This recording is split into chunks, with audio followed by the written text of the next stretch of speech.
Several years ago, I had the chance to go to Australia with a group of people. If you have traveled to Australia, then you are aware of the long flight time that it takes you to get there. We flew out from Los Angeles International Airport, and the flight was around 18 to 20 hours. Depends on the tailwinds and all that kind of stuff going on, but it is a long flight, and you are in the air for a very long time. And for us, that wasn't the end of our trip. We were headed to Melbourne. So we landed in Sydney, we had a couple-hour layover, and then we hopped a late flight around 10 o'clock to get to Melbourne. Now, the flight to Melbourne from Sydney is only like 90 minutes.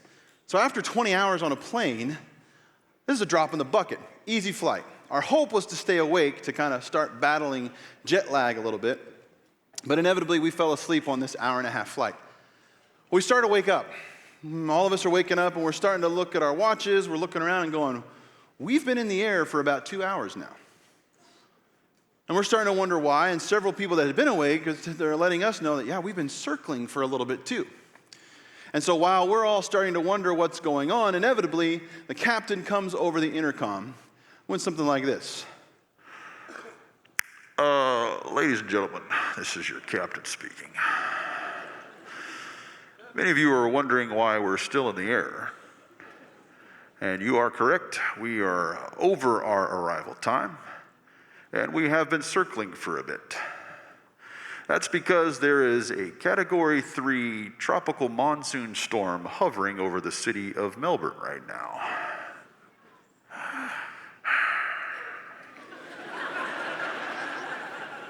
Normally, we would turn around in this type of scenario. However, this being the last flight of the day to Melbourne, we only put enough fuel in the plane to get us here.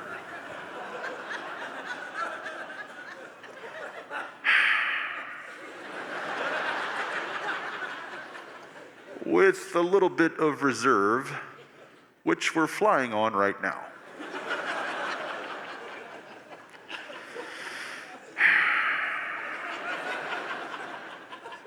Also, the airport has currently been evacuated, and the ground personnel has been asked to go inside due to lightning strikes. And then he says this.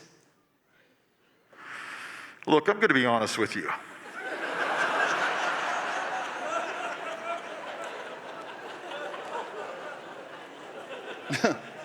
As if now we were going to hear the truth.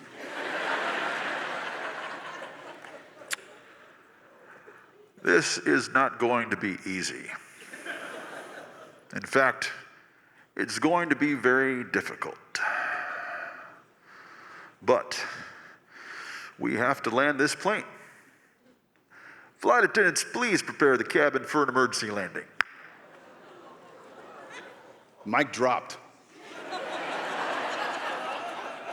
Yeah, that reaction was kind of like what was happening inside the plane, and he was not lying, you guys. I mean, it was probably the most horrific, frightening, scary, you name it, 15 minutes I had ever had in my life. And everything you've seen on TV or movies of tragic plane things, and I'm sorry, I'm not trying to add to your anxiety if you hate flying, but I'm telling you, they get it right. I mean, we had bags falling out of the compartments.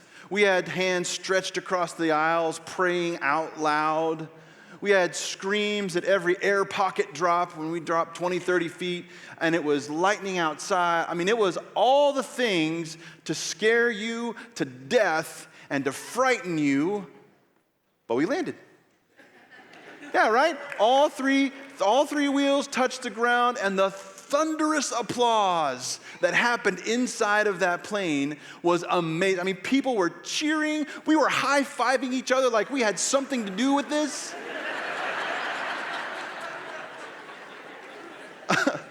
And as we're going off the plane, it's not like, okay, bye-bye, see you now. I mean, we were like hugging, embracing the crew, hugging the captain, because we made it. We made it. And listen, the captain had every opportunity to evade the truth. He had every opportunity to skirt it, to undersell it. And quite honestly, there are times in my life where I wish I had the courage that captain had to share the truth. Because when I've had those opportunities in my life, I've undersold it. I may have skirted it a bit. I may have lowballed it for fear of what someone might think. Maybe it was too much for me to tell. Or maybe I was afraid of how someone might receive it, that I would be risking the relationship I had with that person if I had to tell them the truth. Or maybe I might even lose that friend because of the truth I needed to share. I think really what comes to light is in sharing the truth sometimes, the reason we don't is because we're afraid. We're afraid of not knowing what's going to happen. So we put it off. Maybe at work we have a hard conversation that involves truth, but instead of giving it ourselves, we hand it off to a subordinate because we don't want to look like the bad guy at work. And we let the fear of the unknown tell us what to do. And so as we go into this message today, I want this just kind of this umbrella, this overarching reminder for us, is that fear prevents the sharing of truth. The fear prevents the sharing of truth. My captain on that plane had a ton of variables.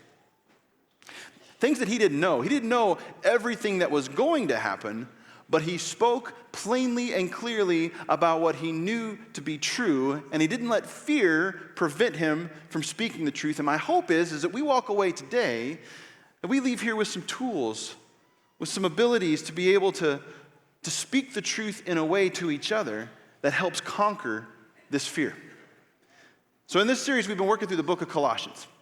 It's become kind of this backdrop as we talk about these key values that we're sharing. And in this series, I'd like you to take a look at this verse coming up. And so if you got your Bibles or you got your devices, I want you to turn to the book of Colossians in the New Testament. And I want you to go to chapter 3, verses 8, 9, and 10. It's in the program if you don't have any of those things. I want you to hold right there because I want to give you just a little backdrop. This letter that is being written by a guy named Paul. And over time, we've come to love Paul because he was a champion for the new church. He was a champion for the first church, and he was doing his best to help the church grow and flourish by mentoring, by coaching, and by writing these letters to help churches continue to grow and giving them guidance. Because he held this mantle of like, I've got to make sure the church is on the right path. And so he wrote these letters. Now, he would also go and visit places. Because when Paul showed up, he would be there in person, and he would be able to do this in real time. But he never quite made it to Colossae. Colossae never really received a personal visit from Paul, but not too far from Colossae was a town called Ephesus. And Paul spent time at Ephesus. And because of what had happened in Ephesus, because of the church growing there, word spread to Colossae, and Colossae began to grow and develop its own church. And so Paul gets wind of this, and he writes him a letter. And that's what this book is. The book of Colossians is a letter to the church at Colossae. Now, Colossae was having a hard time. Colossae ended up on the map because they made this really rich ruby red cloth. And it made their town very marketable because no one else could do this. But as most things go, other cities began to sprout up. Other cities take away their market share, and Colossae starts to take a dip. And if that wasn't bad enough, Colossae gets hit by a couple major earthquakes. So now the town is losing their market share, earthquakes have hit, they're feeling pretty beat up, they're trying to rebuild, and then over all of that, you got this guy named Nero, who is currently the emperor. And Nero wasn't a great guy. So there is a lot of oppression falling on the city of Colossae. There's a lot of turmoil. And you can imagine trying to grow a church in a place like this is pretty difficult. It's challenging. But Paul hears word of this church, and he's writing this letter to them to try to keep them on track. And so he does what he does best. Despite the fear of the unknown that the people in Colossae are feeling, despite all these things, he writes them a letter to encourage them and to begin helping them to see how they can live together well. It was critical because Paul knew that for the church to flourish, unity was primary. People had to be unified for the church to continue its work. And in order to be unified, we got to live together well. See, Paul longed for people to understand the context of their lives within God's story. But it's not just for them. Paul is longing for all of us to understand the context of our lives within God's story, which is why we're using this book to help illustrate the values that we're trying to live out together. So let's take a look at this, Colossians chapter 3, verses 8 through 10. But now is a time to get rid of anger, rage, malicious behavior, slander, dirty language. Don't lie to each other. For you have stripped off your old sinful nature and all its wicked deeds. Put on your new nature and be renewed as you learn to know your Creator and become like Him. See, the city's on edge. Because the city's on edge, the church is kind of swaying back and forth, and you can imagine when all of these things are kind of going on, emotions start to run high. People don't know how really to deal with it, and so they just get over-emotional. And he's addressing some of those things right here. But here's the other thing, is that Paul knows about Colossae. He's heard about their reputation, and he knows who they used to be. In fact, if you look in verse 7 right above this, he says, you used to be like this. But then he says, but now is the time to get rid of all this. See, he's aware that there's good in them. He's aware that there's good things about them, but in the time that they find themselves in, they've slipped. They've fallen back. And he's calling them to be something better so that they can live well together. See, in times of pressure for all of us, we regress, right? And I don't view Paul's comments about the slander and the dirty language. I'm not viewing that as accusatory. I think Paul gets it. Paul understands what happens when we feel these types of pressures. And so what he's doing is trying to make it clear, like, look, I get it. But guess what? We're better than that. We're better than all of this. So let's grow past it together. Because we don't want to continue in relationships where we don't speak well to each other. We don't want to continue down the road with people if we can't talk. And we certainly can't grow good relationships if we just can't talk well to each other. And we cannot build good relationships by themselves. They don't just sprout up. It takes work. It takes effort on our part.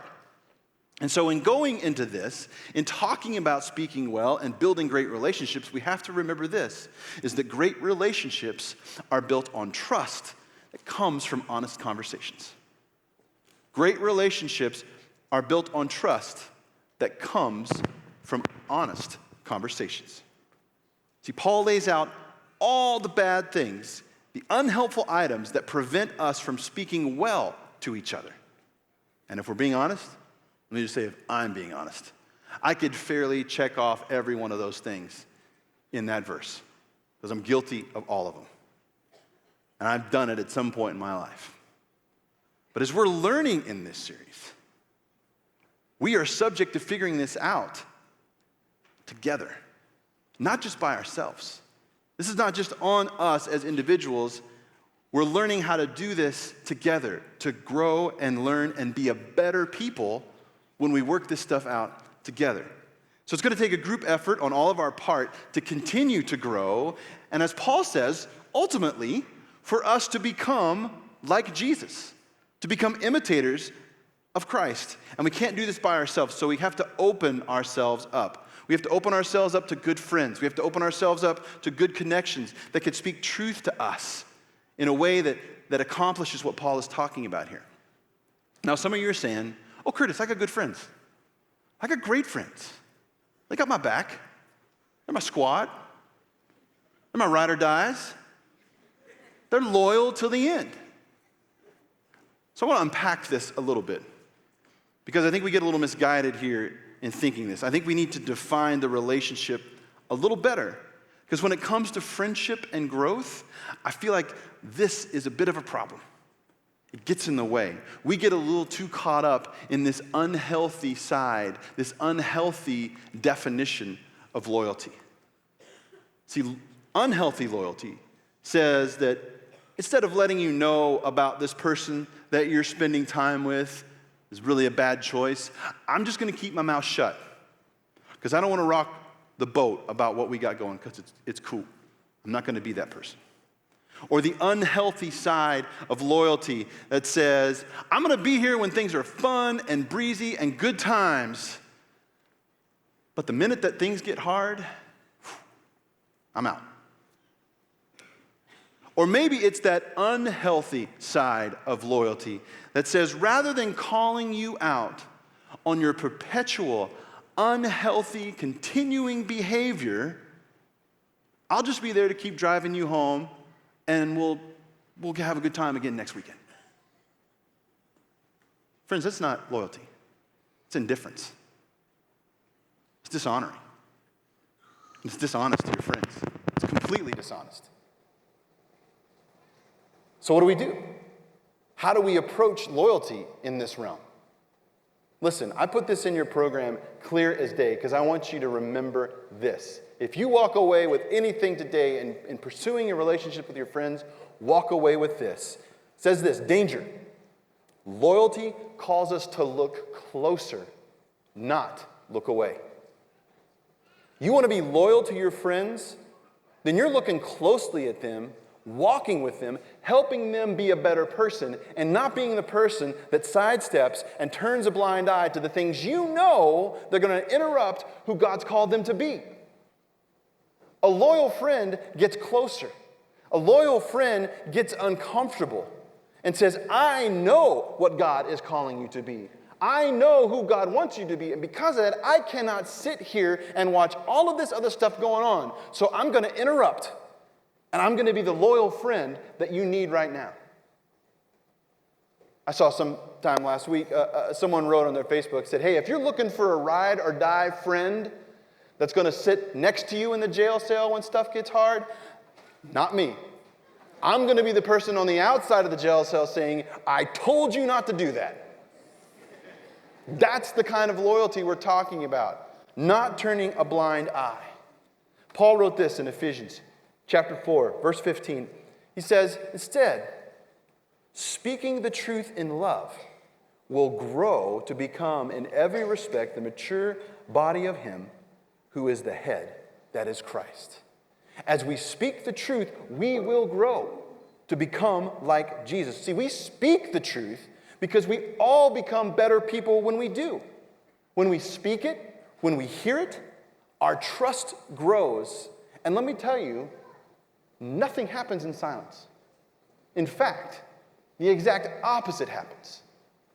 People regress. People don't have an interruption. People don't have an opportunity to know that maybe I shouldn't be doing this because nothing has been said. It may seem okay for a while. It may seem fun, but it will lead to somewhere that's not helpful. Some of you may be wondering, where do I find friends like this? Or I've been longing for relationships like this. What do I do? How do I get connected? Well, it's great that we're launching in this weekend a 3-week group connect opportunity, a chance for you to sign up and be a part of our group connections in September. And let me tell you, you give us an hour, and we will do our best to connect you to people. Good friends, good connections, they go hand in hand. And if you've not yet made that step to be in a life group, this is going to be your opportunity. So Craig mentioned it. You may have signed it, filled it out during his talk. Maybe you're filling it out right now, but just pass it to the end of your aisle. Our volunteers are going to come down and take those. And I guarantee you, you give us an opportunity, we will begin to connect you to great people. Great people that as you build relationships with them, you will have people in your life that will speak truth to you, that will celebrate the good times, that will have their arm around your shoulder in the bad times. And that's the kind of connections and friendships that we're talking about here. And we have nothing left to do but to grow in these things. So how do we do it?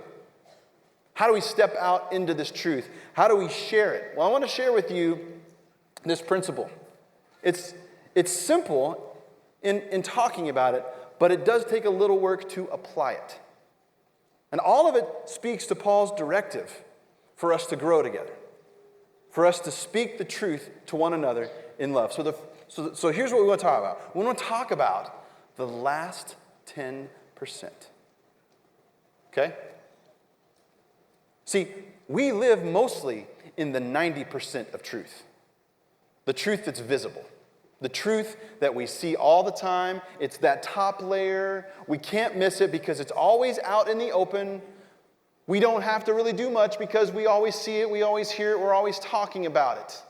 But the gold, The real truth, the truth that spurs us to grow, that gets down into some challenging spots where we experience the most help, is in the last 10%. Not in the 90, but in the last 10. I may have shared this with you before, but growing up, I had a couple spots in our homes that I hated going to. It was either going down to the basement or going out to the detached garage. Because both these places were well lit up into a point. The stairwell to the basement was really well lit. And the back patio walking towards to the garage was really well lit. But both of them had this shelf where darkness shut off light, and if I stepped into it, I would be sucked into the void of nothingness. It was this fearful place that I did not want to go. Now, here's what I knew. I knew with a couple steps into those spots, I could hit a switch, and I would illuminate, and I would be able to see, and I would know where I'm going, and I knew that switch was there. But man, those first few steps into that darkness were scary. I didn't want to go there. In fact, I'd have my parents stand at the door and be like, calling my name every step. Curtis, Curtis, Curtis. So I knew somebody was there. And if they were feeling ornery, they would just stop saying the name. Or they'd flip the switch off and be dark everywhere. I had great parents. But that's what I'm encouraging us to do, to not let that darkness, not let that unknown stop us from sharing the truth, to going there, especially. Now listen, this is not natural for some of you. I get it. Okay, this may be hard. For other people, it's not so hard. Do I look fat in this? Yes, you do.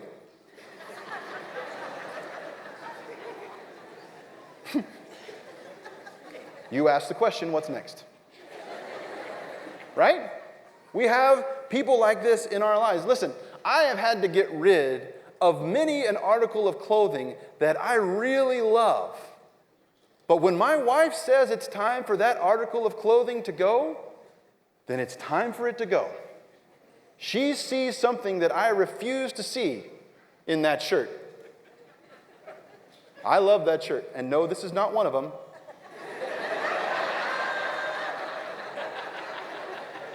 I saw you connecting dots A to B, like, oh, I bet he loves that shirt. But that's it. It's uncomfortable, yes, but it's worth it. It's hard, yes, but it's worth it. And it's more than clothing or appearance. When someone you know, that you trust, that loves you, that can look across the table to you and say, look, I got something important I want to say. And I know it's going to be hard, but you need to hear this from me. Sometimes you could really talk to people better. You need to not cut them off. I don't think that's a great choice. That's that last 10. That you're able to give that conversation because you love them and you want to grow well together. It's illustrating what Paul wants us to be able to speak the truth in love. Okay, so the first question is this, right? We got to share the last 10%, but how do we do it? Here it is. How do I speak it? First question. How do I speak it? And it's simply this: with courage. You speak it with courage. And this is where fear comes in and does its best work. Because we're trying to figure out how to say it, and fear says you should be afraid of what's going to happen. You should be afraid you might say the wrong thing. If this is too risky, you might lose and mess up this relationship. Fear does all of these things, and I have struggled with every one of these and more. But I also know that I have friends that are expecting me to show up. They're expecting me to share the kind of truth that they need to hear. And I got to tell you, along the way, you're going to learn this process. And you're going to get better at it. But you got to give yourself permission, and the person that you're sharing it with, you got to give permission to have some room to start working through it. Here's one thing you need to remember. You need to remove this idea of confrontation. Like for too long, I would ramp myself up saying, I got to go confront this person. Or I have to go have this confrontational issue discussed. The minute we start using words like that, we're already amping ourselves up. And as we get ourselves amped up, we're going to say something dumb. We get ourselves so worked up, we know this is going to be, what we're really saying is, this is going to be a fight. And I got to be ready to go. I got to confront this person. And also, we know we have people like this in our lives. Hey, I'm just being honest. Or hey, I'm just a tell it like it is kind of guy. Well, you're rude too. Just being honest. It doesn't help. I appreciate your directness, but that does not give you permission to assassinate my struggle. That does not give you permission to not approach well. I appreciate your ability to be honest and to be direct. But guess what? You can still be all of those things and approach the conversation well. If you don't, it doesn't leave a lot of room for mutual growth. We got to figure out how we approach well, and sometimes it's by offering up an opening statement that already sets the ground. I'm learning this too. Like, I don't want to approach the conversation, all right, last 10%. Already, I'm causing an impactful brace, like, okay, here it comes, get ready. You ever seen a baby giraffe learn how to walk? Yeah? Well, you're going to see one. But here's what I want you to do. I want you to watch this video of a baby giraffe learning how to walk, but I want you to listen to these words, because this is what I think we all feel like when we step into something we don't know and we're trying to figure out how to make it happen, but this is what we really feel like. Roll the clip, you guys. So, you see, I was hoping to have this conversation with you because, well, it's not that you're a bad person per se, but okay, wait, let me start over. What I'm trying to say is that the way, okay, let me start over. I don't think you're a jerk, but okay, no, that's not what I'm trying to say there. Right? That's like a visual representation of every first 2 or 3 times that I try to have a hard conversation with somebody. I'm just tripping over myself. I'm saying dumb things, falling flat on my face. But guess what? It gets better. You're dying to see the giraffe stand up, aren't you? Some of you aren't going to sleep tonight if you don't see that. Listen, don't let the bumpiness of this process disrupt your ability to have the conversation. We're on the same page. We're friends. We're trying to get through this together. So this, after a few times, after giving yourself and the other person permission, this is what it can look like. Let's roll this clip. And this is what it could sound like. Okay, look. This is going to be difficult, but it's important because you're my friend, and I want what is best for you. And so if you do me this favor, hear me out. I think all of us would be better if you just slowed down and had a conversation that didn't involve anger.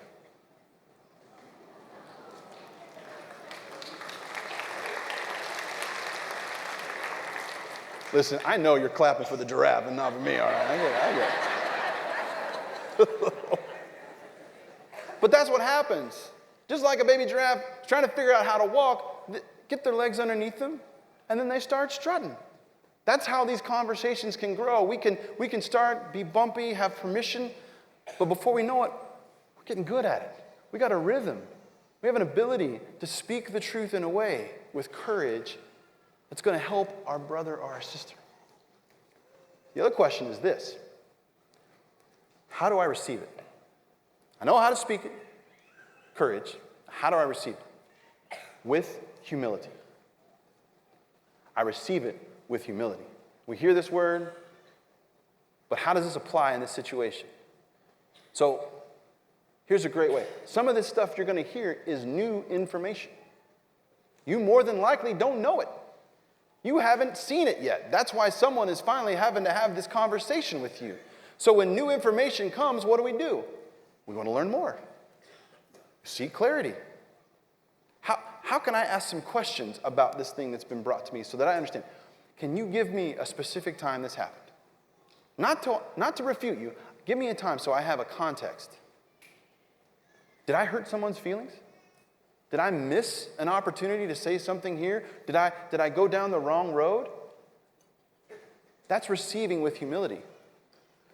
Don't defend. Man, the gut reaction is to like throw on the gloves and get all Rocky Balboa in somebody's face. Like, I did not do that. I did not say that. That's not what I meant. You're wrong. It's not human. There's no humility in that. And don't crumble. Don't just fall apart and cry and you're right. I'm such a loser. I don't even know why I offer up there. You got to have some resolve.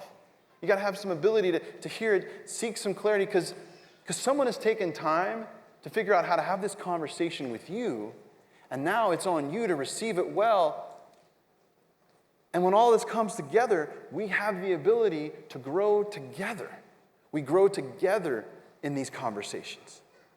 Because when we work together, our honesty, our trust, our relationship starts working in full force to bring out the best in both of us. So we get to speak the truth to each other in love. And why? Why do we do this? To grow and become like Jesus. At the end of the day, we're trying to speak the truth in love to help each other grow and become like Jesus.